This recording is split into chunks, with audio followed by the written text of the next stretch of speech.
Hello everyone, welcome back to this new video. दोस्तों स्वागत है आप सभी का डेली आंसर राइटिंग सेशन में। आज की वीडियो में दोस्तों आज का जो लेक्चर है हमारा लेक्चर नंबर 6 है और ये उन सभी साथियों के लिए जो अब तक एक भी आंसर नहीं लिखे, उत्तर नहीं लिखे हैं, तो उनके लिए भी है कि आप आंसर शुरू कीजिए, क्योंकि आप जानते ही हैं कि PCS मेंस में बिना आंसर लिखे आपका फाइनल सिलेक्शन नहीं होना है। और आंसर राइटिंग एक ऐसी चीज़ है दोस्तों कि कई लोगों के मैसेज थे कि फ्लो चार्ट से भी बता दीजिए या फिर अदर उसको सिलेबस वाइज कर दीजिए। तो अभी तो GS 5 चल रहा है, यूपी स्पेशल का जो GS 5 पेपर है उसके एक क्वेश्चन को कर रहे हैं। एक ही दिन अगर आप कई क्वेश्चन भी अगर करने लगे थे, जब स्पीड बन जाएगी तो फिर हम लोग एक साथ और भी क्वेश्चन को इंक्लूड करेंगे।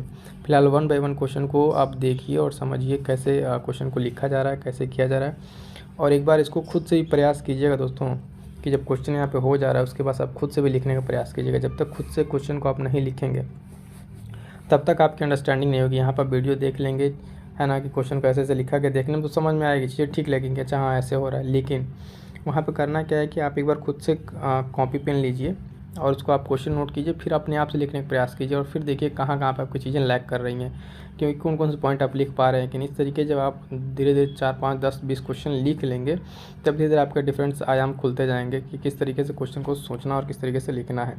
आज का भी ऐसा एक क्वेश्चन है, उसको लेते हैं, देखते हैं क्वेश्चन को। ठीक है, चलिए फटाफट स्टार्ट करते हैं। क्वेश्चन कह रहा है कि उत्तर प्रदेश, ठीक है, उत्तर प्रदेश विकास में गैर सरकारी संस्थानों की भूमिका का विश्लेषण कीजिए। ठीक है, ये GS पेपर 5 का है। ठीक है, GS पेपर 5 में आपका आएगा, यानी यूपी स्पेशल का जो पेपर है GS मेंस का 5th पेपर, उसका ये 8 नंबर का क्वेश्चन बना 125 वर्ड का। ठीक है, तो देखिए यहाँ पे अब इस क्वेश्चन में क्या क्या हमें करना है।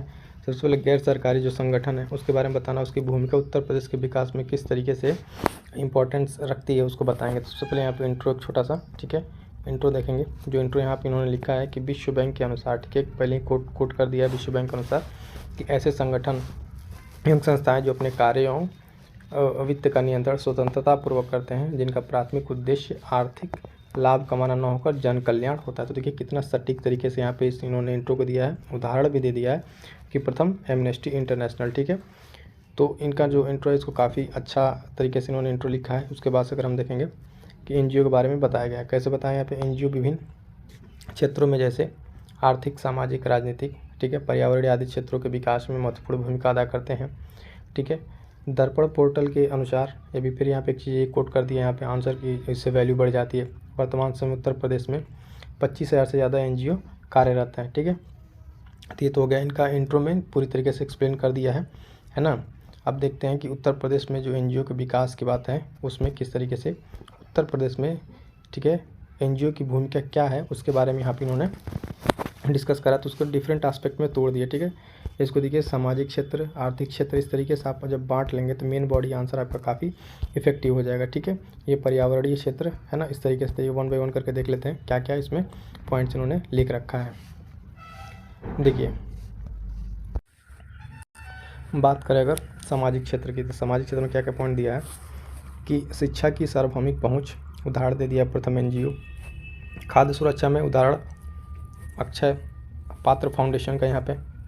तो देखिए यहाँ पे आप जिस तरीके से इन्होंने पॉइंट दिया उसके साथ साथ एग्जाम्पल भी, दृष्टिबाधित लोगों के लिए शिक्षा के रोजगार में ई दृष्टि NGO।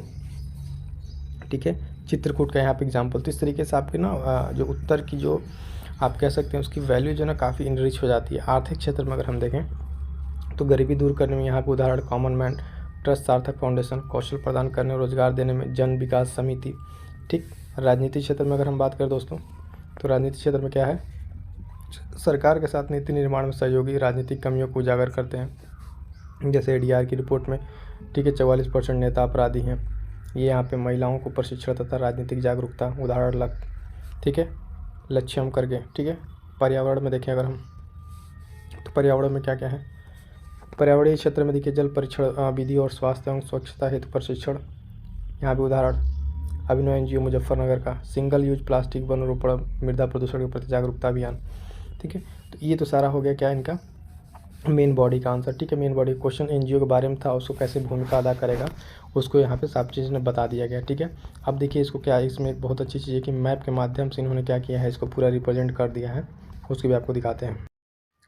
तो ये देखिए, अब यहाँ पे जो जितने सारे एग्जांपल जिसको अगर आप इस तरीके से बॉक्स बना के मैप के माध्यम से बता देते हैं, तो ये आपके आंसर की ना एक काफ़ी एक वैल्यू एडिशन जो हो जाती है। उसमें देखिए आप किस तरीके से एक यूपी का मैप बना है यहाँ पे, है ना। कुशीनगर में देवा सेवा समिति, है ना। फूड फॉर लाइफ वृंदावन, और जो भी यूपी के एनजीओ उनको सारा लोकेट कर दिया। दृष्टि, है ना। हरितिका, श्रमिक भारती, अभिनव।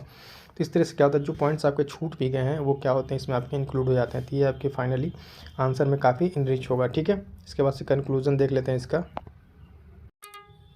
अब कंक्लूजन क्या है कि इसका कंक्लूजन की अगर बात करें तो कंक्लूजन देखिए, स्पष्ट प्रदेश में एनजीओ मानवाधिकार संरक्षण जो भी जितने सारे बातें कहें, विरासत संरक्षण, महिलाओं को उत्थान आदि के लिए कार्यरत है। उसका एक पॉजिटिव इम्पैक्ट किस तरीके से यहाँ पे हो रहा है उसको बता देंगे, ठीक है।